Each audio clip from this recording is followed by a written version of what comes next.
Hello, fictional. Welcome to the crossover What Ifs. Today we are gonna see, what if Naruto was the literal mutant god and got harem? Huge shout out to RAIDOX2 for this story. If you end up liking this video, please consider subscribe, so without further ado, let's get into the video. In an orphanage in Tokyo, a blonde-haired boy was walking around the playground silently with his book. The screams and cries of other orphans playing various games disturbed him greatly. The child was Uzumaki Naruto, an orphan from a very powerful family according to the matrons. He possessed blood-red hair and slitted purple eyes, sharp whisker masks could be found on both of his cheeks. They made him look feral to the Japanese folk. His most frightening feature was the two horns that came out of his forehead. It was because of these features that the young boy was labeled a demon or oni. He was the odd one out. He was a scapegoat to the older orphans who abhorred his intelligence. The young 7-year-old sighed as he read his book. He didn't have any friends, and any that he got close to would be swayed away from him by the matrons. The girls made nasty rumors about him, and the boys physically abused him, stating that a demon would never be as strong as a human. He gritted his teeth in anger as he thought I'll show them all what a true demon could do. He learned that there was social hierarchy in the orphanage. One kid would be the top of the chain, and all the others would obey him. Ironic that it was the same kind of hierarchy that was used by the Japanese government. He walked towards the bench reading his book on evolution written by Charles Darwin. As he made his way to the bench, he was shoved to the ground by a 13-year-old boy named Kenji. Kenji sneered, "What you reading there, demon?" Naruto got up and said, "You could have walked around me, I wasn't in your way, we are outside, you know. Look how much space you have." He gestured to the massive amount of open ground around them. Kenji punched Naruto to the ground, "Shut up, demon, you don't have the right to even breathe the same air as us." Naruto gritted his teeth as he felt a stinging sensation on his cheek. His eyes flashed red as he muttered, "One day I will kill you and everyone in this orphanage." He hadn't realized that he had already attracted a large group of teenagers that were playing ball with each other. He heard one of the kids say, "You hear that he said he was going to kill us? How about we show him how weak he is?" They cracked their knuckles getting ready to hit Naruto. Naruto closed his eyes getting ready for the beating. He felt someone grab him and throw him a few meters into the arms of another teenager. The other teenager grabbed Naruto's arm and held them into place as the others lined up and began punching him over and over again. Ribs cracked, blood pouring from his bent nose and mouth. His eyes blurred, but they were snapped wide open when a knife pierced his right lung. All the boys gasped when Naruto fell to the ground couching blood. Dark spots entered his peripheral vision before he lost consciousness, his last thought being, "This is it. No, young one. It is only the beginning." A dark voice ripped through his subconscious and into his conscious mind. Naruto thought he was going crazy, but he had little time to dwell on it as his mind went black. Naruto rose from the ground as if he was a zombie. The boys backed away in fear when they saw his eyes. Red ringed eyes with 9 tomos spread unevenly across the rings. A dark grin was present on Naruto. "I think it's time you answered for your crimes." Kenji asked, "What are you?" "I am Death Incarnate." Those were the only words that came from the possessed Naruto. A black fire spread from Naruto's legs and spread towards the boys, incinerating them upon contact. The flames wildly burned everything. The screams of the matrons and the inhabitants of the orphanage were melodious to the being. A bloodthirsty grin marred the being's mouth before he vanished from Naruto's mind, causing the body to crumble to the ground. Smoke covered the entire neighborhood and the black flames spread like wildfire. 1 hour later. Naruto rose from the ground, his vision impaired by the heavy amount of smoke that permeated the air around. He looked down and saw the knife on the ground, his wound healed like it was nothing. Memories of the event entered his mind and he gasped in shock. "I did this. I killed everyone, but how?" He wasn't allowed to ponder. The screams of the police and the fire brigade made him quickly flee the scene. After emerging from the smoke-filled neighborhood, he gasped once again. Fire raged through streets of Tokyo. He was shocked. He killed innocent people, and yet he didn't feel the smallest bit of guiltiness. He felt an odd sense of liberation. Like he was finally free. It was quite odd. As his Shen body made its way towards Tokyo, he knew that from henceforth it would be harder than it had ever been for him. Oh boy, was he right. 3 months later. Naruto sighed as he walked through the empty streets of Tokyo. He had been living on the streets for over 3 months now. He found many things about himself during his time on the streets. He felt no hunger regardless of whether he ate or not, and that wasn't even the tip of the iceberg of what he found he could do. He was fast, very fast, as in supersonic. It was during an incident with thugs that his supersonic speed kicked in. His body was throwing out powers as if he were generator. He was strong enough to punch a thug through a building regardless of his weak physique. He had the body of a superhuman. All of the physical abilities that a human possessed were increased to the point that it shocked even the Yakuza who were trying to hunt him down. After trying to recreate the black flames, he realized that they would only appear when he was angry. When he was calm they were orange, and so he deduced that the intensity and color of the flames changed according to his emotional state. He quickly learned that he could control all of the elements: water, fire, lightning, earth and wind. Each of them appeared during different times. Water came out of his hands when a fire erupted in a hotel. Naruto saved a child and a mother that day. Earth manipulation manifested when he was running from a group of thugs that he had stolen money from, and lightning was attracted to him when a storm rolled over Tokyo. The streets were harsh. He had come across a gang of yakuza who tried to kidnap him, and if it weren't for his powers, he would have surely been kidnapped. Currently, Naruto walked through another alley as he made his way into one of his many sleeping areas. He now stayed in an abandoned warehouse. His eyes narrowed at the open warehouse that he knew he left closed. Naruto silently moved through the warehouse that was literally empty. His acute senses heard the faintest sound of running around. He shouted bravely, "I know you're there. There's no point in hiding, come out." The group of masked ninja jumped into the open area. The lights of the warehouse suddenly flickered on. They had various weapons on them ranging from bows to katanas. The leader, who was wearing some black outfit that differed from the red attire the rest, stepped forward. He clapped. He announced, "It's a surprise that a young boy like you found our abandoned warehouse. Did you also fix the electricity in this place?" Naruto nodded. He took a small step back. "You're the hand, aren't you? I have heard rumors about your organization." The leader said, "I commend you on your ability to fix the entire electrical system in this warehouse, but I am afraid to say that you came here at the wrong time. You must die." With those words, the group of ninjas unsheathed their weapons and began to advance on him. Naruto sighed, Fine. Let's get this over with." The leader raised an eyebrow at the careless tone, but he got his answer when fire spread from Naruto's body. Naruto's eyes glowed orange as flames began to spread around him in a protective circle. Arrows rained down on him, but they were burned to ashes with the smallest gesture of his hand. The leader said, Well. A mutant, I never thought I would see one here in Japan, but if you think you're the only one you're sorely mistaken." A shadow grew around on of the ninja that walked past the leader. Naruto jumped back as a shadow solidified and nearly stabbed him. He ran to one of the electrical pipes and drew a massive amount of electricity from them. His eyes turned blue and sparked before he vanished. He appeared in the middle of the group and released the electricity. He muttered, "Metal conducts electricity." A maniacal giggle escaped his mouth as branches of electricity rolled through every person in the room. The ones closest to him were fried alive, and the others were simply knocked back unconscious. The leader jumped in the air, directing the electricity away by throwing a dagger just in front of him, and the other mutant entered the shadows. Once the leader landed, he raised his hands in surrender. "I believe we have much to talk about, young one." Naruto asked, confused, "Much to talk about? You killed my men without the care for them in the world. You would be a worthy addition to our organization. We can provide you with food, a shelter, and we won't be discriminate about your unique physical features." Naruto contemplated the offer before deciding to accept. "I accept." The leader grinned inside his mask. "Great. My name is Kagami. What is your name, young one?" "Uzumaki Naruto." Kagami took a step back in complete fear. "Uzumaki. Impossible, they were killed. I suppose he does possess their bloody red hair." He recovered and said quickly, "Nice name. Let's get going, Naruto. Kage, hide the dead bodies and take the injured to the medbay. First lesson of the day, can you go through Tokyo like shadow?" He seemingly disappeared, but Naruto kept track of his inhuman speed, and the two traveled to the hand headquarters. 1 month later. Two swords clashed with each other. Naruto dodged a strike from behind. The room was filled with 20 hand soldiers. Naruto had to kill them in order to join the organization. He had endured a very hard 1 month filled with training. Naruto spun and cleaved Ninja's head off with his katana. He grabbed the man's curved sword and threw it with immense strength at a ninja. It pierced his chest and erupted through his back before stabbing into the other ninja behind him. Both dropped dead. Naruto's eyes glowed orange, fire spread across the sword. He was forced to dodge an arrow from behind but was then stabbed in the leg by a spear. Naruto threw his sword at the man with the spear. Fire erupted from the man's chest and covered him. Naruto snapped his fingers and the fire disappeared.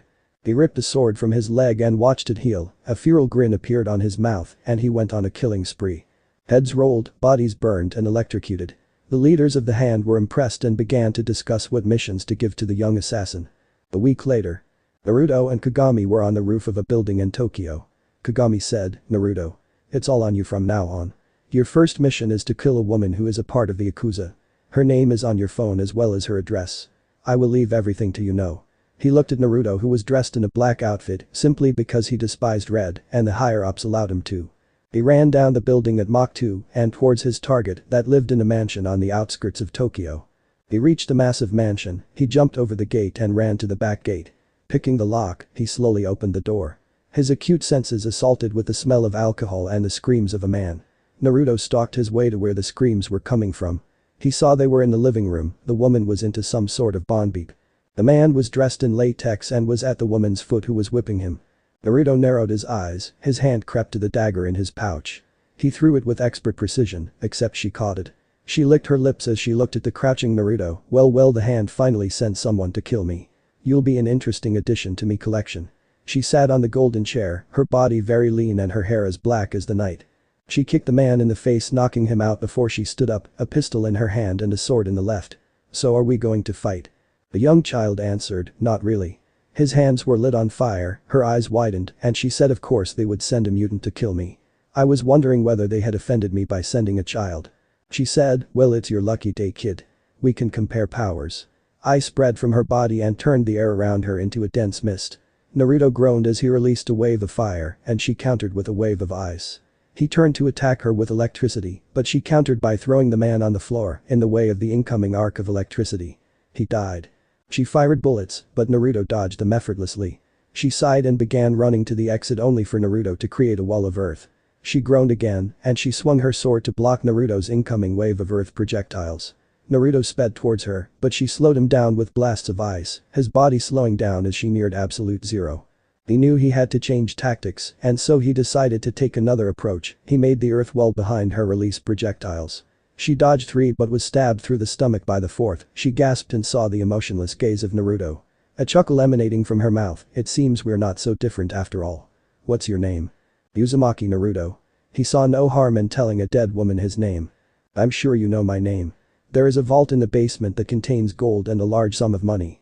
I don't have an heir and I have never came across someone that could ever be worthy of my family's fortune. Take the vault and hide it. I will give you one small warning, the hand are only using you, and when you become too powerful, they will kill you. That's how the hand work, young one. Blobs of blood erupted from her mouth before she collapsed on the floor dead. Naruto, for the sake of honoring his opponent, did as she asked and took the contents of the vault and hid it in a warehouse that was known only to him and Kagami. His first contract was a success. He didn't even dwell on her death. The kitsune had been born. 1 year later. Naruto sat in an underground laboratory that he created. Rapid typing was the only sound that could be heard in the empty warehouse. The floor filled with books ranging from simple subjects like history to the most esoteric subjects like quantum physics. The room was akin to a medium-sized hall, boards were attached to the walls, and they were currently filled with mathematical equations and models. Naruto sat behind 3 computer screen and his hands were moving at hypersonic speeds. It would take people years to write the programs he was writing, hundreds of scripts being written minute after minute. His mind was in a state of complete focus and he had been typing for the last few days. The clicking of heels made Naruto snap out of his self-made trance. He spun the chair in time to see a beautiful teenager walk into the room. She had black hair and fiery red eyes. She was currently dressed in civilian clothes, except Naruto could tell she had her trademark daggers. She spoke in her usual cold tone, Naruto-kun. We have a mission. Who are we going to kill? The tech mogul, he apparently got arrogant and disrespected the hand's allies. He has to be eliminated. I was going to go alone, but I thought you might want some souvenirs. Naruto stood up, the girl-eyed the very pale boy. He always stayed indoor in his lab and hardly went out for anything apart for food. No one really cared as Naruto never failed a mission. Naruto grabbed a pistol from the table and a backpack that was filled with explosives and a few sneaky inventions. He pressed a few buttons on his computer and walked out of the warehouse with his partner. Naruto asked, Akame. Where is the target? He is in the Arashi Technologies building. Naruto nodded and pulled up his hood, he said, I'll meet you there. Akame nodded before she jumped on her motorbike and roared towards Tokyo. Naruto vanished in a burst speed, he had to make a quick stop to get some circuitry. 40 minutes later. Naruto walked through the halls looking surprised. Dead bodies everywhere, they had 3 puncture marks or 3 slashes present on their bodies. Naruto looked at Akame and said, someone's here. Find him or her, I'll kill the target. She nodded and she disappeared like an expert assassin, following the trail of dead bodies. Naruto walked up the stairs, his hearing allowing him to locate the target. He too vanished in a burst of speed.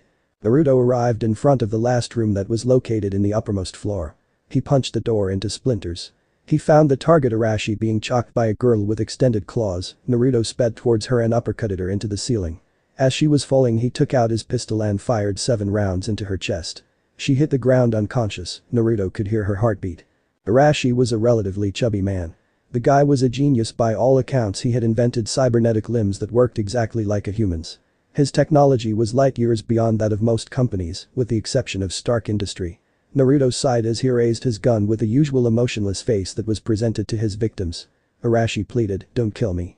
Naruto muttered in Latin, "Requiescat in pace, rest in peace." A single bullet fired from the gun and pierced the man's skull.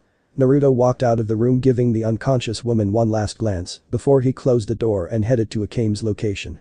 He heard a piercing scream that made him run towards her location at hypersonic speeds.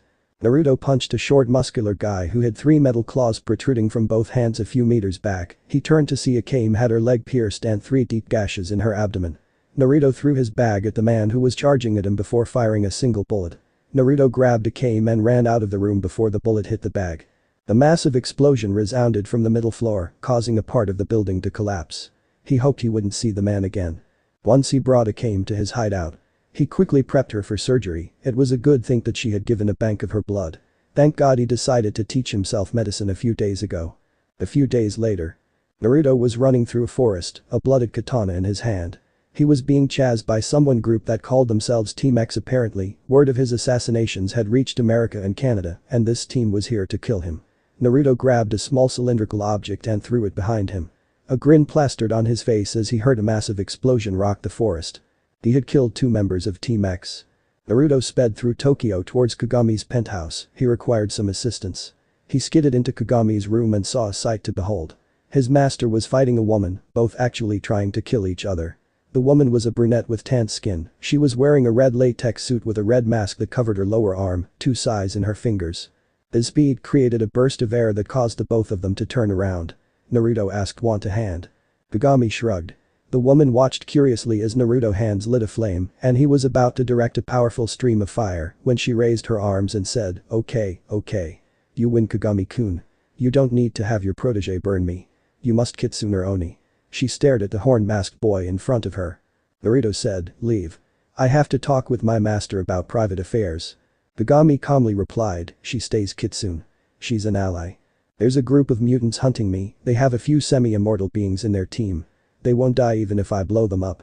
They are known as Team X, and I need you to tell the higher-ups that they will eventually come for the hand headquarters."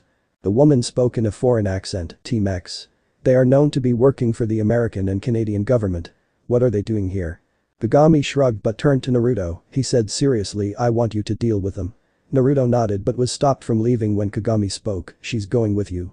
Electra, do you have a problem with this?" Naruto sighed, "She doesn't even have super speed." Kagami rebutted, "Neither does Akame-chan, and you two work very well together." "Come on lady, let's go," Naruto said.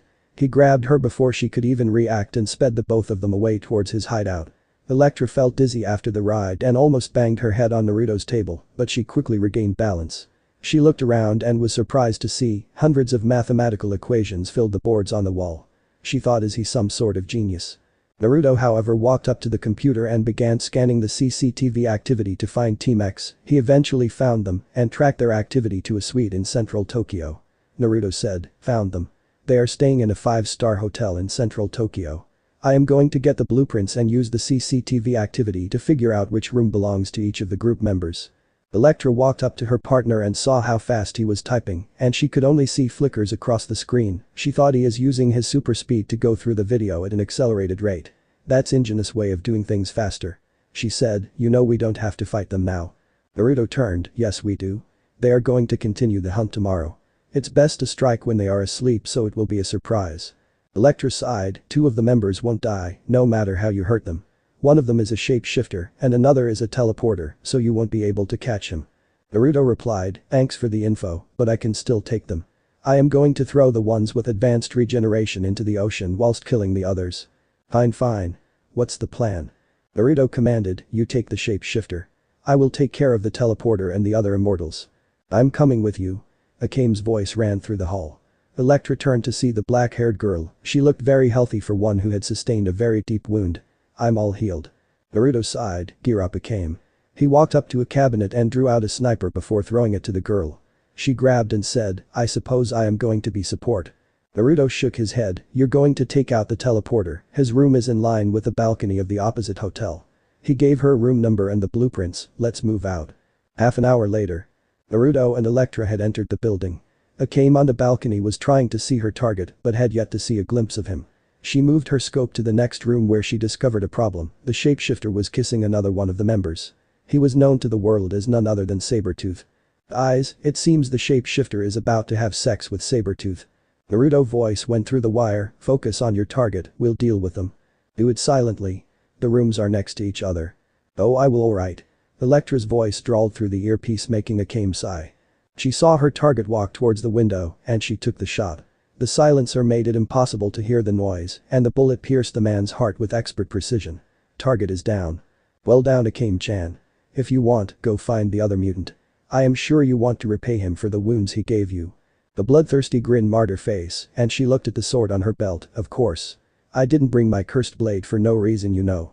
I'll come as soon as possible, but I want to first kill these two, so you're going to be on your own for a while. Run if you begin to lose. Roger that. Akame disappeared like any other shadow in the night. Inside Mystique's room. The couple were kissing when Sabretooth heard a piercing noise from the room next door. His impeccable hearing allowed him to hear his comrade go down, and he automatically jumped from Mystique and walked towards the door. Mystique was worried and was right to be so the second that her lover opened the door. He was punched out of the window and straight through the other building. Her worst fear was confirmed when the black attire of the kitsune. The robe with the black armor underneath and the metallic mask with horns, it was definitely the clothing of the infamous Oni group of the Hand. The group of clustered individuals that the leaders of the Hand proclaimed were their best warriors. Every mercenary in the world knew of the group that basically never worked together, but when they did it was as if hell itself manifested around them. Kitsune's voice rang through the room, knock, knock. Electricity crackled through the room as he fired a jet of electricity towards her, except she disappeared before it could hit. Was it teleportation? He had no idea, but he knew that he had miscounted the amount of people in Team X right then. Kitsune groaned but decided to go find Akame, leaving Electra there alone. Speeding to Akame's location, he could hear the clanging of steel. He came in time to see that Wolverine also disappear, but this time the mysterious teleporter left something behind. A bomb, and it exploded straight away. Naruto wasn't fast enough to escape the blast radius with Akame, and so he grabbed her and held her underneath him, as if to shield any impact from her, but he noticed that her sides were wet. Looking at his hands he saw blood. It seemed that she had been stabbed in her kidneys and liver. Naruto looked at the girl beneath him and saw her smile as if she knew what he was going to say. The blast had stopped him from hearing what she said, but her lip movements were etched into his mind. I'm sorry. Those were the words that came from his partner's lips, and Akame's eyes closed before the soot and debris covered his vision. A few years later. A hooded figure jumped from rooftop to rooftop as he made his way to the Japanese Hand headquarters in Tokyo. The figure in question wore black samurai armor, a metallic mask covered his face. The mask was made of pure adamantium and was mixture of an Oni and Kitsune mask. He had two katana on his waist and a belt filled with kunes. Once he reached the headquarters, the guards bowed to him and he saw that his sensei Kagami was standing next to the leader of the Japanese branch, Mitsuo Tsurayaba. Naruto bowed his head at his master before going on his knees for the faction leader. Mitsuo spoke with his very deep voice. Rise, Naruto, for 4 years you have served the Hand well and even became our best assassin at just the age of 14. Perhaps your power gave you an unfair advantage, but I have never seen anyone with such commitment to their training like you. Today you will reach the same grade as your master Kagami, but to pass you must fight him to the death. The leader smirked at Naruto's shocked look. Choose Uzumaki, Kagami's life or yours. The reason he was doing this was simple. In legend it was stated that Uzumakis unlocked their full power when someone close to them died, and he was dying to see how powerful Naruto could get. Naruto's eyes started to water as he looked at the man he had seen as his father. He heard, kid, I am so sorry, but I wish to remain alive, so you must die. Kagami knew that he would die already. Naruto was on a class of his own, and even if the kid was only 14 years old, he had mastered over 24 martial art styles. He unsheathed his blade as a single tear dropped from his eyes and charged at Naruto using super speed, which shocked his protege. Mitsuo said, Kagami's body has been enhanced by magic to fight on par with you, so it would be fair. Naruto dodged the downward slash and unsheathed his blade, reacting to the next strike. A flurry of attacks followed as Naruto was kept on the defensive. Naruto stabbed his sword into the ground as he fired a massive electrical wave through it and into the ground, shocking Kagami before he could avoid. Naruto smashed Kagami in the face with his fist, causing him to fall to the ground in pain, but Kagami got up in a few seconds, charging at Naruto, who dodged and dodged the sharp swings of Kagami's blade. Kagami caught Naruto off guard, and just as he was about to stab the boy in the chest, Naruto sidestepped and summoned the blade using his hand as a magnet. The blade pierced Kagami's abdomen, causing him to fall to the ground. Naruto cried, why did you make me do it? Shush, don't cry kid, I am so happy for everything we did together. You were the son I never had, and I wasn't lying when I said that you meant everything to me. I am sorry, it had to be this way, and I am sorry I can't see you become a proper assassin. Take care of yourself, Naruto. The life died from Kagami's eyes as he finally let death consume him. He died a happy man, proud that he at least accomplished something other than killing for money. Naruto screamed, no, please don't leave me. No. His body started to glow an ethereal blue color, a power so powerful started irradiating from him that everyone fell to the ground from the immense pressure that Naruto was releasing. He growled, is this what you wanted, leader? He raised a hand causing Mitsuo to go in the air. His powers had increased to the point where he felt as if he was going to explode, and explode he did. A massive energy dome covered the entire area as Naruto's energy body seemingly disappeared. Once the dome was finished and unconscious Naruto fell to the ground, everything had been disintegrated. However, unknown to him, Mitsuo escaped with his most powerful generals before the blast could kill him, everyone else was dead. Charles Xavier sat in his wheelchair, his mind hooked up to Cerebro as he probed for mutants that could join the Xavier Institute. He had gotten Jean and Scott 2 years ago, and they were progressing very well. However, suddenly a massive psionic spike smashed into his mind. He could feel the anguish, the pain and the sorrow of the person who had sent the wave. The fact remained that this person was extremely strong and perhaps even more powerful than Jean right now in terms of raw power. The psionic spike originated in Japan, Tokyo. He telepathically told Strom to prep the X-Jet for a long journey to Japan, and when she asked why, he simply replied that he found another student in need of his help. 3 hours and a bit. Naruto sat in the middle of the charred crater crying to himself, he didn't know what to do anymore. He lost a loved one, his most precious person, and that person was slayed by his own blade. He was truly a demon, a monster. The air below him blew away as a sleek black jet landed beside the crater. The ramp descended and a group of 2 people exited the plane. The first was a bald-headed man in a wheelchair, and a beautiful African lady followed him. She had white hair and electric blue eyes. He wore some uniform that had an X pattern on it. Charles Xavier surveyed the damage. He could detect the excess psionic energy all around him, but it was different from the one that he and Jean had. It seemed more potent and more explosive. He asked Aurora to lead him into the crater where the young teen sat in. She followed Charles' request, even though she was scared that this young man's powers were extremely strong.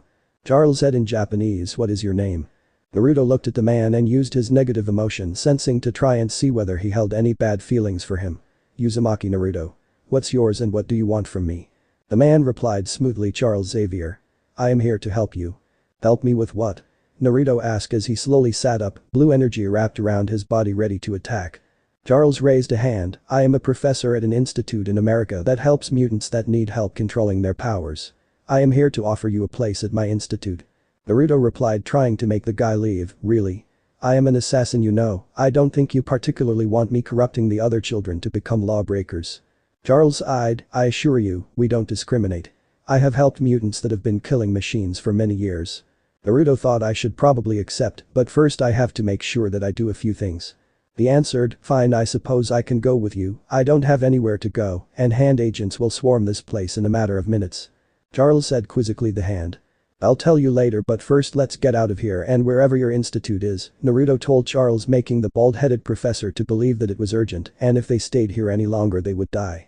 The group headed back into the jet and raced off seconds before hundreds of hand agents swarmed the crater looking for Naruto. Naruto looked outside the windshield and thought perhaps this isn't going to be bad, plus I always wanted to go to America. He asked, do you think we could make a quick stop to my hideout? I have a few things I need to do. Storm asked, where is this hideout of yours? Naruto walked up to the front seat and said, let me drive. I know how to pilot a plane. Storm slid out of the driver's seat and Naruto grabbed the wheel. He flew off towards his hideout with a small smile across his face. Perhaps it was time to begin another chapter in his life, one that didn't involve killing. A new life, and him being Uzumaki Naruto naturally meant that it would be awesome. Unfortunately, the young Uzumaki didn't know that his demons would follow him even to America. He had yet to fight the demons that festered in his dreams, and the very enemies he had made during his time as an assassin were planning his very demise. The young assassin seemed to forget that the past would always come back to haunt you. The person could only run so far before his demons caught up to him. This is your room, Naruto. The group arrived the next day, early afternoon. The professor spent the entire trip getting familiar with the boy. He had found that Naruto was an emotionally deprived teenager who never really had an attachment, bar the man known as Kagami. Naruto had only a few people that he would consider friends, but in his line of work, friends were a hindrance to the mission. Xavier quickly found out that Uzumaki Naruto was a very powerful mutant, more powerful than he could have ever imagined. The boy was not only a very powerful psionic, he also possessed a vast array of powers that he had never seen in a single mutant. Naruto was also capable of blocking his telepathy. It was an interesting discovery, but that meant he couldn't keep tabs on the boy's activities. "Thank you very much," Naruto replied. The professor said, "I am sure you're very tired. I'll let you get some rest before you meet the others." Naruto nodded, he grabbed his 3 suitcases and walked into his room, closing the door.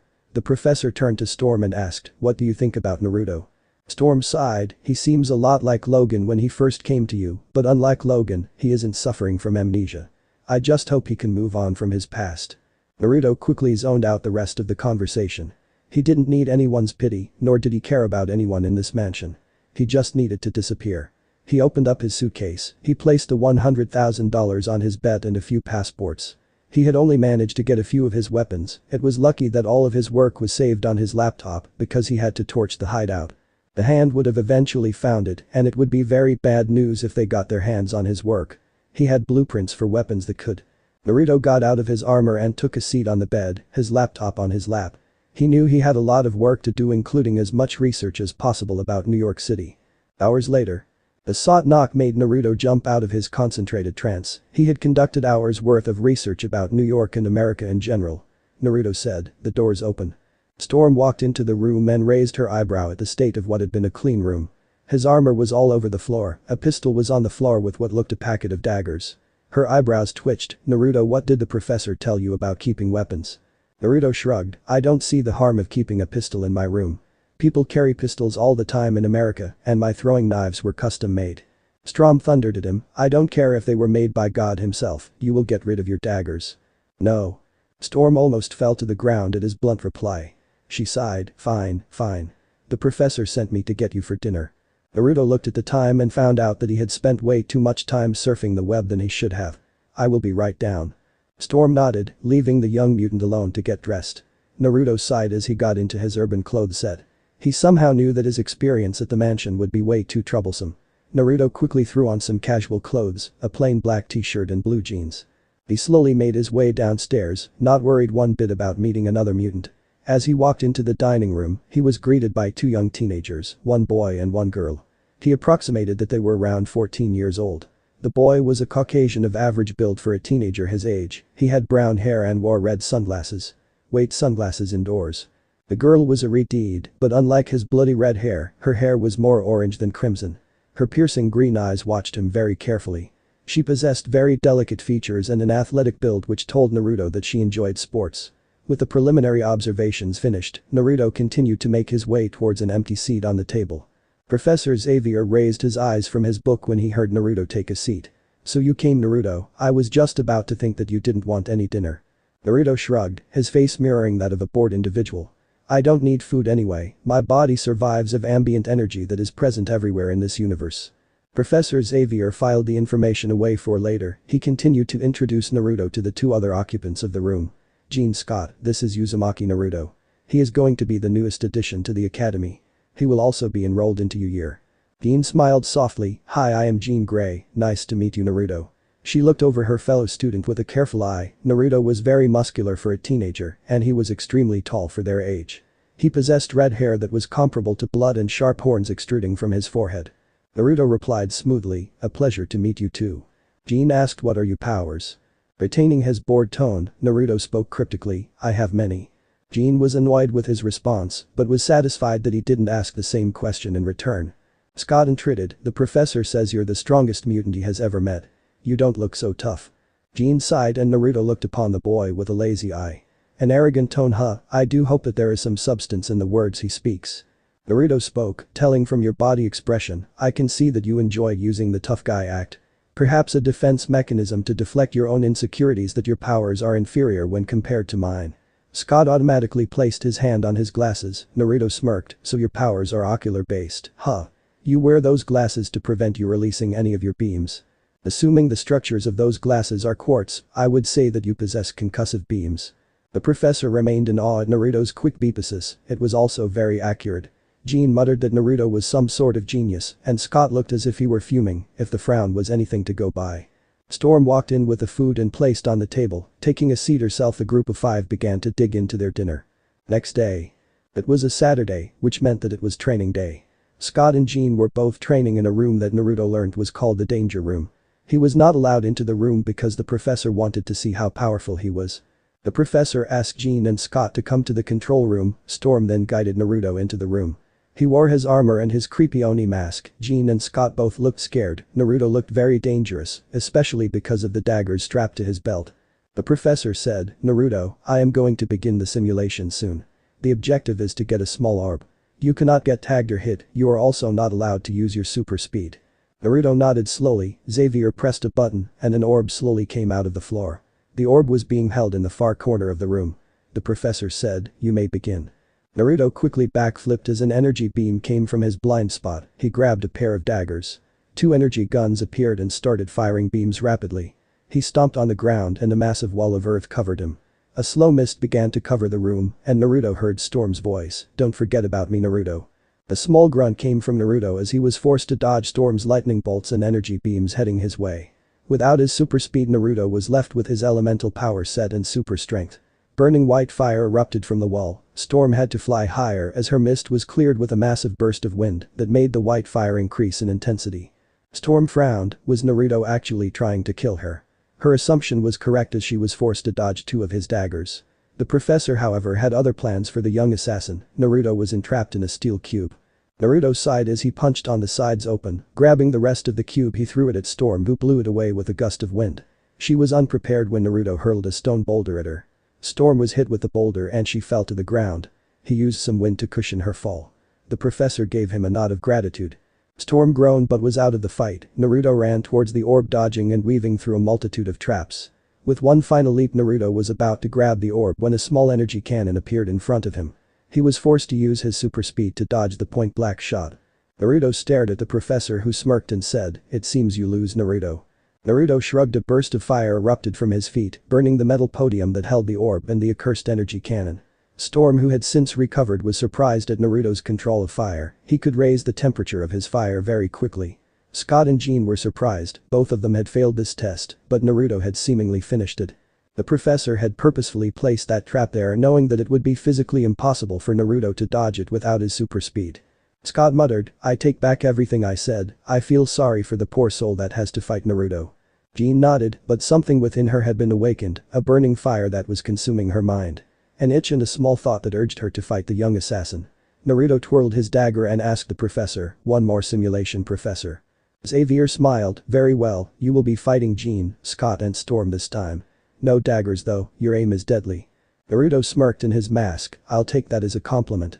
Scott and Jean looked anxious, seeing Naruto looking ready for a good fight. A ring of fire surrounded him, which then turned to ice. He snapped his finger as the ice turned into jagged daggers, throwing them at the nearest wall. The professor frowned. Naruto's elemental control was extraordinary. He possessed flawless control over each of his elements. The elements' shape, form and state were all being controlled by the most dangerous assassin on the planet. The question came to his mind, how powerful are you, Naruto? The truth was, at the end of the session, Jean and Scott were thoroughly beaten.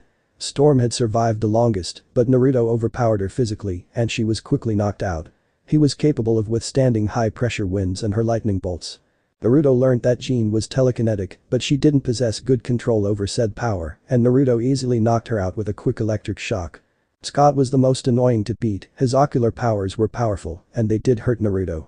Not by much, but the beam was strong enough to knock Naruto back a few meters. With a burst of speed, Naruto managed to dispatch Scott first. Throughout the day, Naruto would go through several tests and the professor would slowly log his powers. They had not been able to access his energy form that the professor had witnessed yesterday, and it was clearly vexing Naruto. The professor was admittedly impressed at both Naruto's intellect and mutant powers. He would be hard-pressed to find a better ally against Magneto. It was now nightfall and everyone had gone to sleep with exception of Naruto. Naruto had instead decided to go to New York City. 0 a.m. Naruto walked through the very empty streets of New York. People were still around, but it was nonetheless very empty. Parts of New York were infamous for its crime levels. Psychopathic mutants would thrive in those parts of the city. Naruto had memorized the map to the city already. This trip was to provide some context to the map he had in his head. He had also read several articles on superpowered beings in New York, the most notable being the Avengers. It appeared New York had a slew of villains and heroes, depending on how you define them. He would rather mind his own business. It would do no one any good if he became famous, it was only a matter of time before Oni came after him, and if they did everyone would die. Oh look, it's Iron Man. A couple exclaimed. Naruto looked on with neutrality as Iron Man flew by. He shrugged and continued on his way, that was until he heard a large explosion from the area that Iron Man was flying to. He quickly turned into one of the alleyway and jumped onto the roof of a building.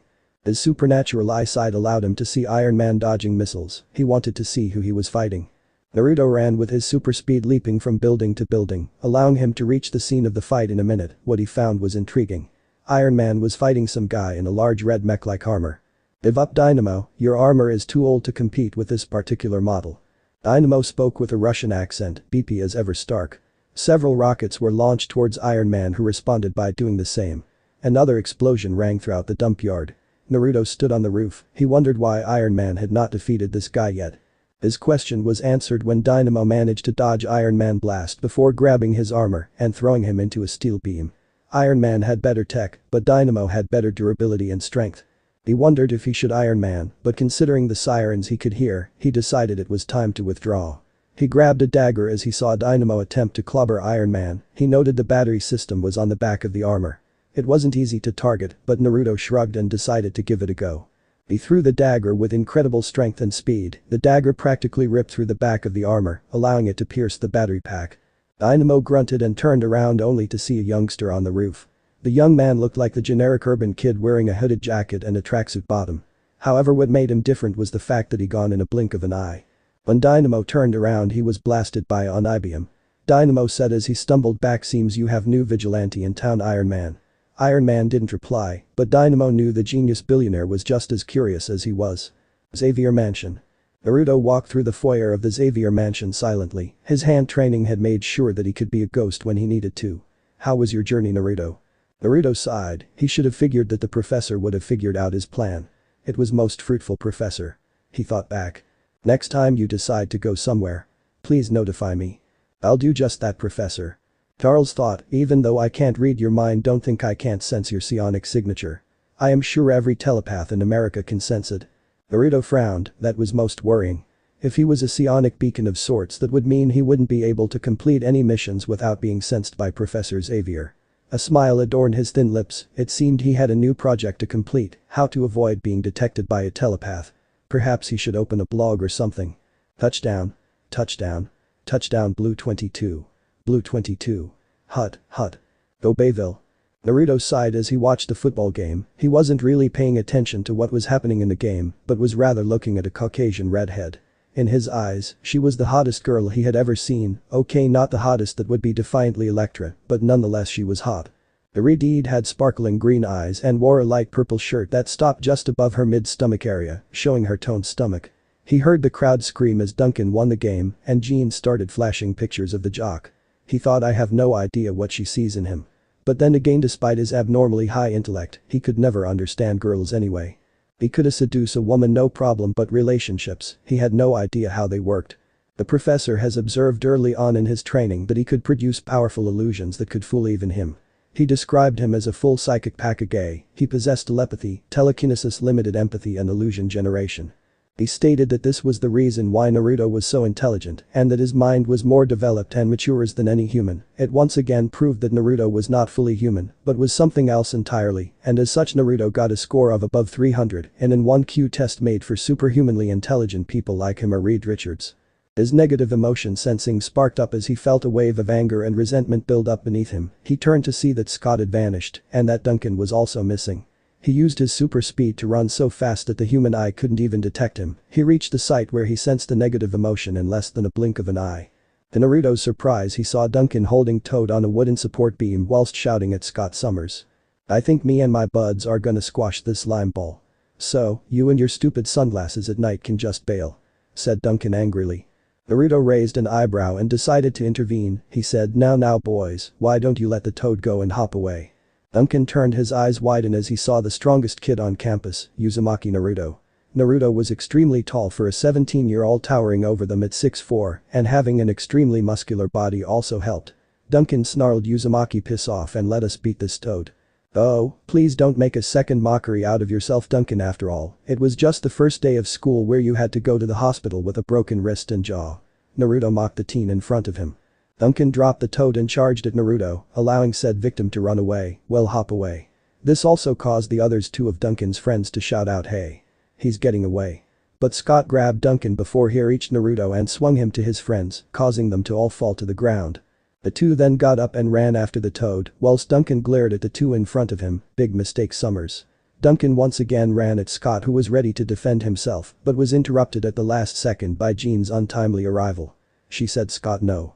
Causing Naruto and Scott to turn, but since Scott didn't have enhanced reflexes or senses, he couldn't dodge Duncan's rugby tackle, which smashed him into the support beams and caused his glasses to fall.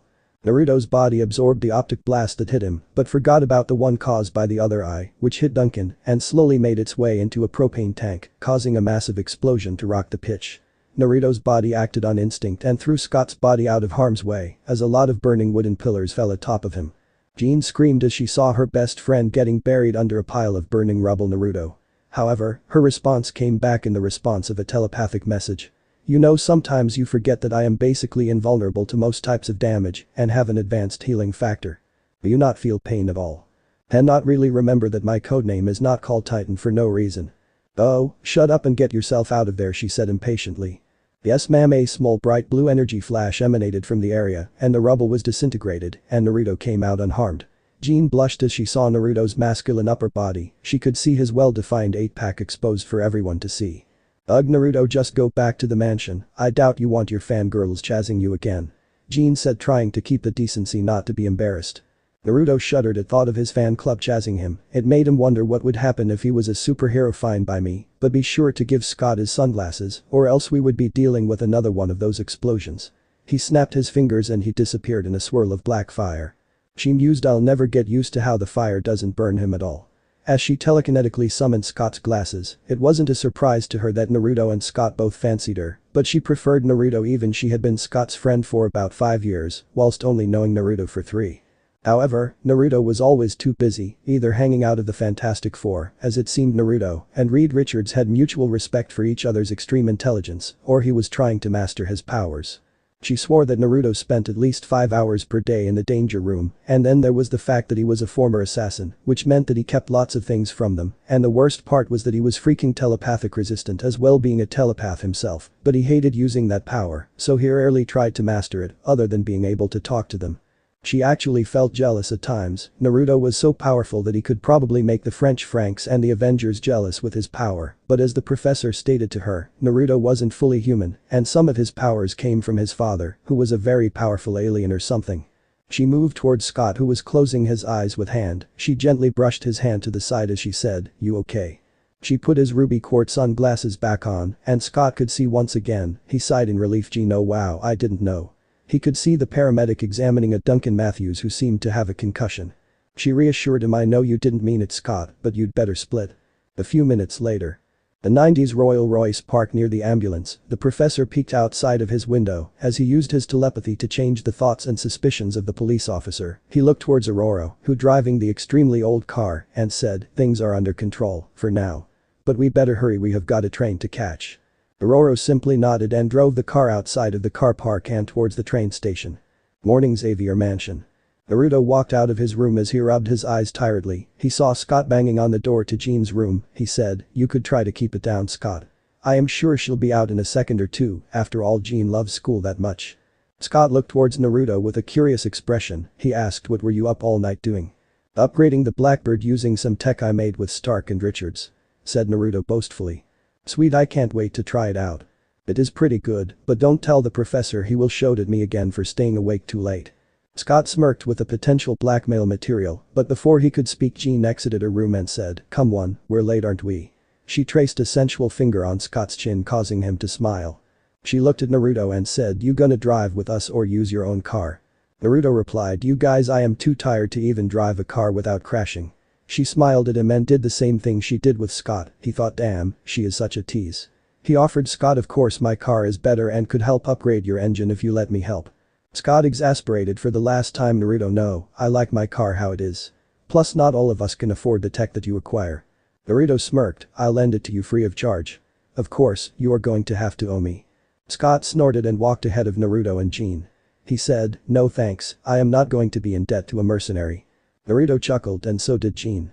Suit yourself, Scott. Once they reached the end of the stairs, Scott shouted, we're heading out, Professor. The professor replied, just a moment you three. They walked to where Charles was and saw a hooded robed figure standing next to him. I would like you to meet our latest recruit, this is Kurt Wagner. Naruto greeted the hooded person, hey Kurt. Are you German? The first no German. Kurt however backed up as Naruto was about to shake his hand. The professor told you are among friends Kurt, there is no need to be afraid.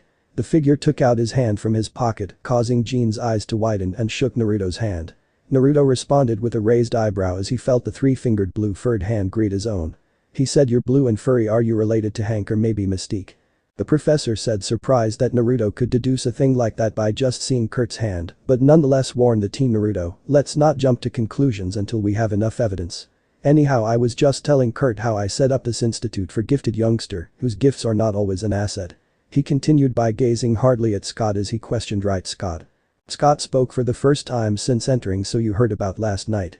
Naruto and Jean moved to the side, not bothering to enter the argument between the teacher and friend. It was difficult not to, it was on all the news channels. Charles explained. It was a bad situation and there was an accident. Scott said with a feeling of guilt. I know Scott, but you must be more careful, and it was only due to my presence that the true cause was not discovered. Charles chastised the teen. Scott finally snapped, come on, Professor. I'm packing a bazooka behind each eyeball. What do you want from me? Control Scott, that you're here to learn, and if Naruto can learn to control his destructive cosmic beams from his eyes that could disintegrate matter itself, then you can learn how to control your optic beams. Charles turned to Kurt and explained to the newcomer, Naruto's and Scott's eyes emit a powerful destructive optic beam, and Naruto over there can control exotic cosmic energies for a variety of effects, including firing an optic beam powerful enough to wipe Manhattan of the map. Scott however retorted, well, why don't you just make Naruto your prized student, I mean he's good at everything, isn't he? Naruto's eyes flashed red as he said calmly, you got a problem with me Scott, please if you do let's hear it. Scott looked around and saw the disappointed look on Jean's face as well as the professor's. He snorted and left the room, probably heading to school. Naruto turned to Kurt and asked, so Kurt, what special power do you have? The teen took off his hood showing his blue-furred face and elven features. He disappeared in a puff of smoke and teleported to the other side of the room. Kurt said playfully maybe, whilst Naruto's sharp nose picked up the whiff of sulfur, causing him to cringe and cough. He said, well Professor, we should probably head out before Darkholm gets pissed off. Jean quickly said goodbye to Kurt and Charles before running after Naruto. She eventually caught up with him in the garage. He had a frown on his face. He asked Jean, do you think about me the same way as Scott? I mean, I do have telepathy and telekinesis. Jean shook her head. I mean, I do feel a bit jealous about you having so much power, but your life has been an everlasting struggle before you came to the mansion, so I guess it's just fair that you mastered your powers better than us. Naruto nodded, thanks, it would be hard to know that my best friend resents me, but hey, I would probably just leave the mansion and become an assassin again. Probably fight Wolverine again and send him flying into the ocean like I did before. Jean laughed amusedly at what Naruto, you sent Logan into the ocean when you were an assassin. Naruto laughed alongside Jean as he entered his black Nissan GTR. He replied, yes, I was meant to distract him since I was the most powerful of the hand members, but the man would just regenerate and charge at me, even when I sent flying though 2 skyscrapers, so I decided to dump him in the Pacific Ocean. I bet if he sees me again, he would probably kill me for doing that. Jean grinned, even your assassination adventures can be fun, I thought it was just kill, kill, kill and kill some more. Could be, but I was a child, so they tried to train me to become an ultimate assassin weapon sort of thing, and they would have succeeded had it not been for Kagami taking care of me. He said the last bit sadly and Jean immediately regretted her words. Naruto however stopped her before she could even get the words out of her mouth. It isn't your fault Jean, now why don't we test out my upgraded engine, shall we? His words caused Jean to smile, but she gripped as they suddenly zoomed out of the mansion at a very high speed of 120 miles per hour. She screamed at him, I haven't put on my seatbelt, Naruto. Naruto shrugged and suggested, then put a force field around yourself or something. Jean at the point felt like telekinetically blasting Naruto out of the car, but remembered that there would be no driver then. Naruto began to reminisce on his drive. He remembered a mission that he had completed a few weeks after he arrived to New York City. Flashback. His stay at the Xavier Institute had proven to be very boring. There was very little to do. The professor had gifted him with Dr. Hank McCoy's abandoned laboratory on the lowest level of the mansion. He had found some fascinating research on mutants and genetics, but that was about it. Hank had been working on a cure for his own ailment, as he called it. Well, Naruto was sure that he would also work his arse off for a cure if the X gene had decided to alter his phenotype to make him look like a blue furry humanoid feline. Naruto was busy hacking into the deepest recesses of the government. He had found so much information on military projects, blacklists, bounties and so much more. It appeared that United States had a lot of secret organizations as well as public ones that served to protect the American people.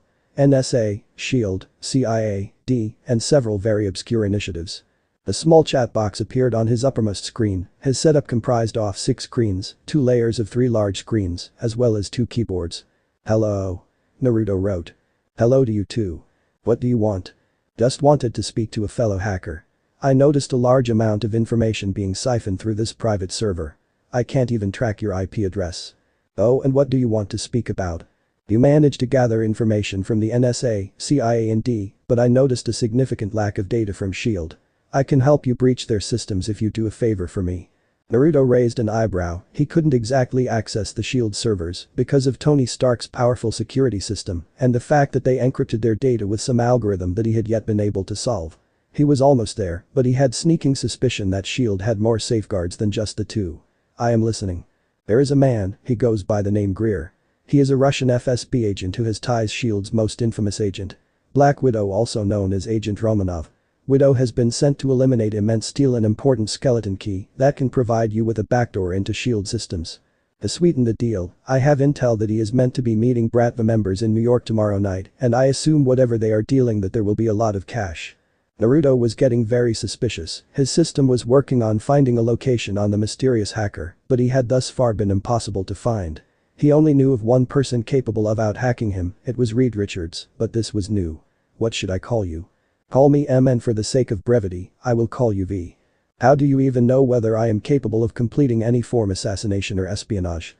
"Well, this private server was connected to a previous hit for hire, Kitsune. I assumed you were said person." "Shit. He forgot to change it." For all he knew, Oni could be hot on his heels now. "I know about your reputation, an FSB agent isn't going to trouble you. I do warn you though, I hear he may have gotten some form enhancement. Anyway, my job is done. See you later, V." The chat closed. Naruto appeared to have gotten the attention of a very good hacker. Well, it appeared he had a lot of work to do before tomorrow night. He grabbed the energy drink by his side and gulped it down before crushing it. He accessed the CIA and NSA mainframe before searching for Greer. Hundreds of files appeared and he sighed. It appeared he had to do quite a bit of homework. Lucky for him, speed reading was always effective for this kind of research. 10 minutes later. Naruto smiled. Greer was an ex-KGB assassin and now an active FSB agent. He was very careful. He used improvised bombings, powerful toxins and poisons to do most of his work. Good H2H combat skills and very good marksman. Naruto assumed that the bullets he used were most likely laced with poison. He then began hacking into the FSB systems and found out that Greer had gone rogue a few months ago when a mission in Venice went awry. The mission was high priority and apparently, Greer messed up and the Russians decided to burn him. Naruto knew that the likelihood of Greer joining the Bratva was low, so he deduced that Greer was using some sort of cover to get access to a lot of cash and use it to go under. He spent the next few hours planting a virus in the system of the JFK airport using one of the CIA's backdoors. He configured the virus to stay dormant but passively scanned the faces of everyone that had gone through customs. Hours passed and Naruto had moved on to another project of his. He had been for the past few months building an AI. The code was taking a long time even for his super speed. He wanted the AI to build itself, so it took even longer to provide the AI with learning capabilities. Soon it would be ready and he couldn't wait. He heard a beep from a speaker. It appeared Greer had arrived. Customs didn't know a thing and the FBI hadn't flagged his name yet. Naruto walked to his nearly done AI and said track Greer. Naruto provided it with a face. Accessing live surveillance. Target found. Current location, JFK. Naruto watched as the AI followed Greer out of the airport and by capturing the number plate of the vehicle he had hitched a ride on. It appeared Greer still had a lot of money. He was staying at the plaza. Kind of weird for an undercover spy. Naruto knew that staying in luxurious hotels was a bad idea for any assassin. It was better to stay at a less inconspicuous location, preferably in a rundown area where the police are likely to believe everyone is a suspect. Also, the CCTV activity in these areas were very small. They were frequently vandalized and damaged. There were quite a few in New York. Naruto instructed the AI to keep an eye on Greer before he went off to complete some engineering project and get ready for tomorrow night. Next day. 2300 hours, p.m. Naruto stood at a ledge of a building as he watched Greer and the Bratva begin their negotiations. He had bugged the area before both groups had arrived. "Mr. Greer, do you have the skeleton key?" Naruto watched from the corner of his eye as a Redeed began to creep into the building. She had entered through the roof. Well, it appeared he would have to take her out first. Naruto sped to the roof and quickly followed the woman. It appeared she too was listening on into the conversation. "Yes. I am told that you are willing to pay a large amount for it. 100 million. Make it 500 million and we have a deal. No more than 250, I am afraid. We don't have that amount of money in cash." Black Widow was not having a good day. Greer had been a very old acquaintance of hers, someone that had always been reckless but nonetheless proud to be Russian. A true patriot. That was why he was trying to sell the key to Russians.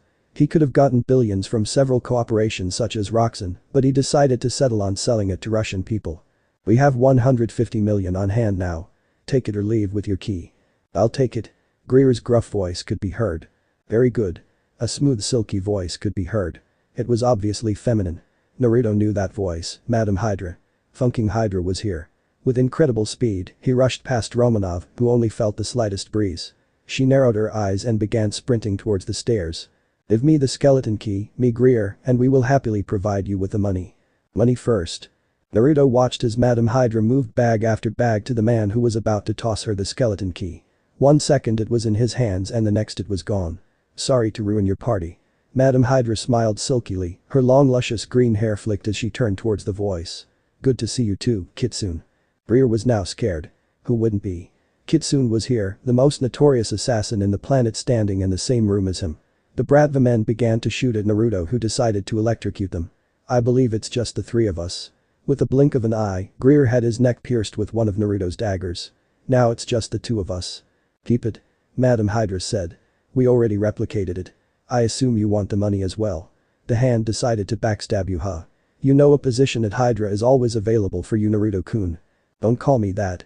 I see you haven't changed. You know I had no hand in the incident that took place in Japan. If I had known, I would have extracted you myself." Naruto let out a bitter chuckle. "What, so you could backstab me as well?" The green-haired woman let out what seemed to be a hearty chuckle. "And risk you take down Hydra, Naruto. You are an asset and I am afraid once S.H.I.E.L.D. knows you are in New York, it will only be a matter of time other agencies come after you." Naruto smirked. "Very few people have seen my face or know my real name. Besides, I am a ghost."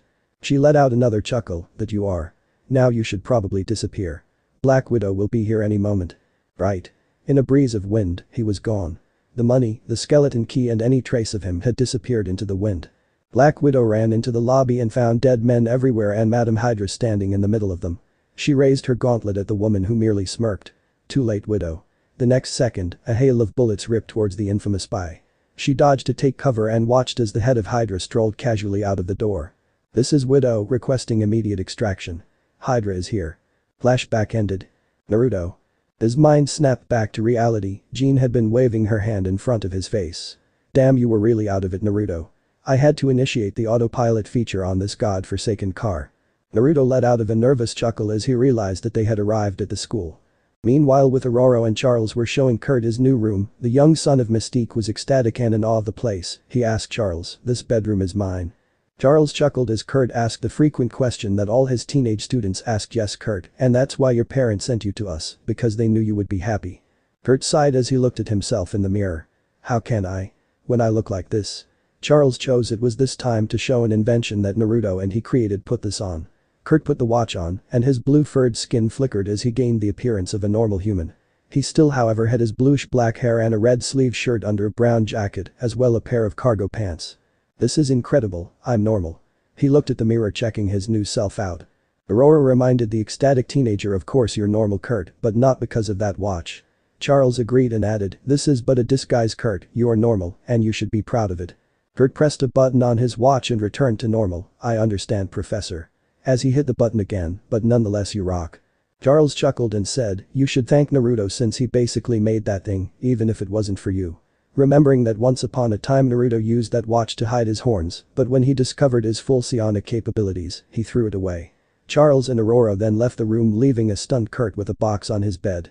Kurt rapidly opened the box and found a blue-red suit with a yellow belt that had a buckle with an X atop of a red background. Charles was in his study reading when the portrait lit up and an alarm started blaring. He rolled over to the wall which opened revealing a large computer with a helmet on it. He looked at the screen and saw a red dot in the middle of Bayville High School. He mused so he's finally stopped hiding. The phone on his wheelchair suddenly rang which he subsequently answered. "Hello Scott. I hate it when you do that, Professor. Look me and Naruto ran into student like us."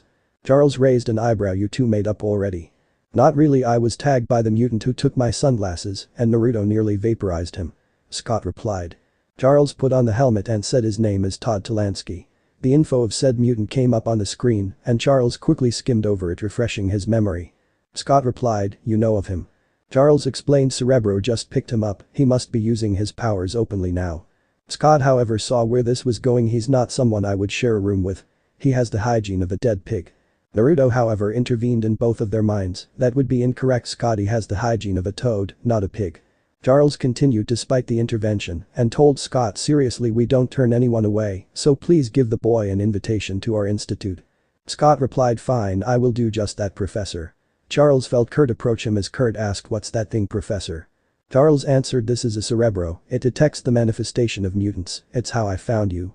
Kurt looked at Toad on the screen, "So this guy is one of us?" Charles however answered, "That remains to be seen."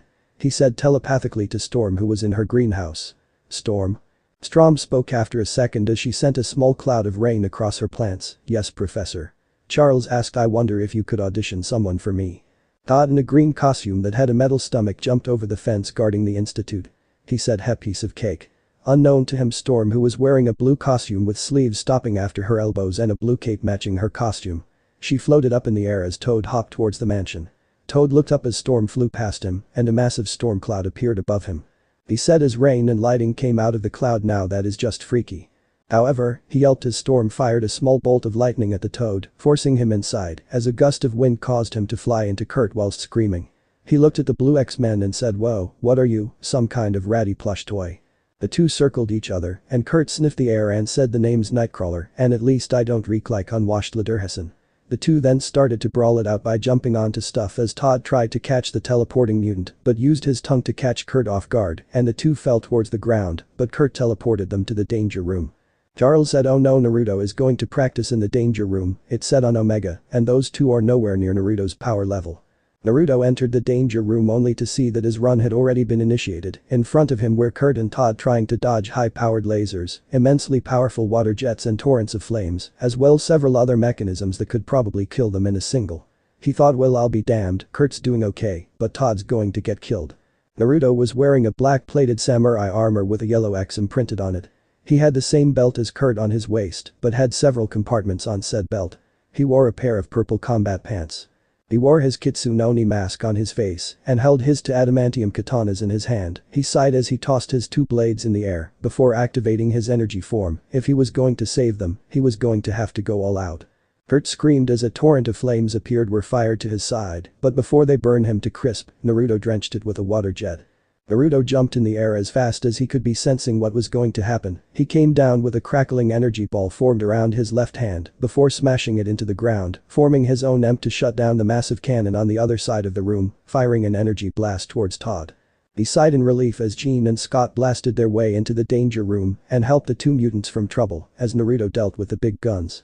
Naruto jumped as massive fist crashed down onto the ground, forcing a massive crater. The room then decided to send a powerful toxic gas that could induce hallucination on the group of mutants, but Naruto quickly sent a gust of wind, dispersing the toxic cloud. However, this was a distraction as a massive energy beam came from all four corners of the room and they all hit at once. He screamed in pain as he felt his energy form fighting back but failing miserably. He roared as he sent a telekinetic wave that made everything get blasted away, including the four other occupants. Jean looked up and saw Naruto absorbing as much as he could of the energy, but it was also hurting him. She was about to scream when the room suddenly shut down. She turned to see Charles in the control deck that watched over the room. Naruto fell to the ground, his energy form disappeared as he returned to his normal appearance. Jean ran over and hugged Naruto. "You had me worried there, Naruto." Naruto chuckled, "It seemed the danger room went all out on me. I never knew energy blasts could hurt me in my energy form." Naruto heard Charles instruct Scott to go after Toad to see if he was okay, whilst keeping an intense eye at Naruto, who simply nodded his head, stating that he was okay. Naruto sniffed the air and said, "Sorry guys, I got an old reunion to deal with." Odin smashed through the window to run away, but was met by a man with black hair and brown eyes. The man wore a pair of jeans and had a cowboy hat, as well as a brown coat that went over a black shirt. Logan. 3 metal claws popped out of each Logan's clenched fist as he said, "Going somewhere, bub." Charles quickly told Logan from the window on the second floor, "No, Logan. Let him go." Logan retracted his claws and let Todd go. He then felt a massive punch smash into his face as a speeding Naruto sent a dozen meters back. Naruto grinned, well, look who we have here." Logan growled and unsheathed his claws, seeing the familiar Oni mask of the legendary kid assassin Kitsune. "Kitsune, what the funk are you doing here? You cold-blooded murderer." Naruto snorted, "As if you want to talk, dude, you outclassed me by like a few hundred kills. But hey, if you want we can restart that fight again, perhaps this time I'll dump you in the funking North Pole where you won't escape." Logan growled and charged but was stopped as Naruto sent a powerful telepathic attack, causing him to fall to the ground screaming in pain. Charles roared at the two and said, "Stop it, Naruto. Let Logan go now." Naruto shrugged, "This isn't over, Logan, not by a long shot." Logan snarled as he slowly got up, "I'll kill you for what you did, Kitsune. You killed my teammate Logan, I simply killed one of your best friends. It's called an eye for an eye, a tooth for a tooth, a friend for a friend." His voice turning demonic and distorted at the last part, which made Logan whispers, "The same as his mother, I suppose, a demon in human skin." Unfortunately, Naruto didn't hear what Logan said as he had already disappeared from his place. Logan slowly got up and walked inside as he thought, perhaps I should tell the kid about his accursed clan. Nah, he'll probably nor believe me anyway. Logan remembered the event like it was yesterday. The day that Silver Fox had died. Flashback. A year after Akamai's death. Madripoor. Logan and Silver Fox were looking for their target in the criminal-infested area of Madripoor. His name was Roche, a large criminal lord in Madripoor. His empire was vast and his network spanned across all of Asia. He had recently acquired a rather hefty bounty placed on his head by a rival criminal mastermind. So here the two were busy looking for Roche. Uzumaki Naruto calmly walked through the streets of Madripoor. The hand had given a rather complicated mission. Infiltrate Roche's organization, acquire his assets, then eliminate the target. He had already managed to infiltrate his organization. It was easy, the hard bit was getting close to the paranoid old man. Roche was not the type to trust anyone blindly. His inner circle devoted a large part of their lives to him, and they were shackled to him. He needed something big to get the man's attention. Fortunately, he had one. It appeared that Roche had a bounty on his head.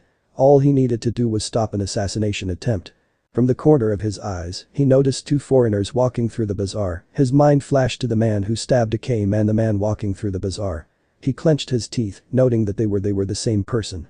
He would watch those two. He heard rumors that Team X had been disbanded, but some had kept in contact. If the rumors were true, then they could be here to kill Roche. The amount of money on his head would allow them to live peacefully for the rest of their lives, or to completely disappear of the radar. His hand itched for the pistol hidden behind his back. He could kill the girl right now. The man, however, had a very powerful healing factor, and Naruto doubted he could kill him, at least without figuring how his healing factor worked and how to stop it. That took time, and he really didn't have that luxury at this given time. He had a mission to complete, money to gain and some contacts to acquire. Uzumaki Naruto's eyes dulled as he entered his Kitsune persona. He began to follow his targets using his supernatural senses. Naruto could stay far away and still watch and eavesdrop on their conversation. Days later. Silver Fox had finally succeeded in getting to Roche. He invited the woman to the party that was going in his mansion tonight. It appeared the criminal lord had a thing for outsiders. Logan wouldn't be able to attend, but he had the utmost confidence that she would succeed. She was after all a fellow Team X member, and they were trained to be one-man armies. Next day. Logan barged his way into the mansion, killing all the guards. Silver Fox didn't return that night, and his gut was telling him that she had been compromised. He was right. Roche was on a chair in the basement, dead. He had the signs for a man being tortured for intel. He made his way to the back of the large basement and found Silver Fox on the ground. Her kidneys and liver had been ripped out. She had died of blood loss. He growled he would kill the person that had killed her. He stroked her hair and planted a kiss on her forehead. Before he could pick her up, he was kicked in the midsection and he flew straight into the wall. "Nice to see you too, Wolverine." "Kitsune." Logan grounded out, "Why did you kill her?" Kitsune replied monotonously. "Collateral damage. Don't worry, she put a good fight." Wolverine unsheathed his claws and charged at the kid assassin. Naruto dodged the man's slow attacks and kicked him back into the wall. An arc of electricity electrocuted Wolverine. Despite his healing factor, he would remain paralyzed. Naruto walked up to the man who was now laying on the floor and picked him up by the neck. "I noticed the interaction between you and your partner. Quite an intriguing relationship that you and her shared, in my opinion. Let this be a warning to you, Wolverine, you took a dear friend of mine from me, and I did the same. It's a fair bargain in my eyes. You can hunt me down if you like, but we both know who would win." The feral man watched as the kitsune began to walk away before several earth spikes impaled his organs. His vision blurred and he fell unconscious. Logan sighed. He hoped for Charles's sake that the kid had changed. If he hadn't, then he would probably kill them all after he was done with them. He knew after that day that Uzumaki Naruto was someone not to be trifled with, and the warning had been clear: stay away from me, and I will not inflict any more pain upon you. What he didn't know was that Silver Fox had given up her life to save Naruto from Wolverine because she was dying. She knew she had been compromised and could have ran, but she stayed and fought the most powerful assassin in the world, knowing full well what would come from the encounter. Bayville High School. Raven Darkle was angry as she shouted at Todd, who was sitting on a chair in front of her. "I can't believe this." She wore a gray business suit and glasses with brown wrapped in a bun. She continued, "And I bet Xavier wiped your mind." Todd merely nodded at her question. She screamed, "Get out." Todd scrambled out the room, causing Raven to yell out in frustration as her body changed to another woman. One that was much more different than the previous one. She had bright blue skin and beautiful red hair that reached her shoulders. She had pale yellow eyes with no pupils and a triangle-shaped hem on her forehead. She wore a white dress with skulls that made up her belt, as well thigh-high white boots and white gloves that didn't cover her fingers but reached her upper arm. The room suddenly shook as she heard a male voice that caused her eyes to widen. The voice said, "Don't be so hard on the boy, Mystique. After all, we can't afford to thin our ranks, can we?" Mystique shook her head in fear as metal objects rose in front of her and replied quickly, "No sir, it won't happen again." The voice replied, "Make sure that it doesn't." And all the objects fell and the room changed back to how it was before. Mystique, however, growled, "One day I'll have your head on my foot, Magneto. I will not be made a slave to your whims." She set about formulating a plan that will get rid of her pathetic servitude. With Magneto ad, she knew just the person who could help her.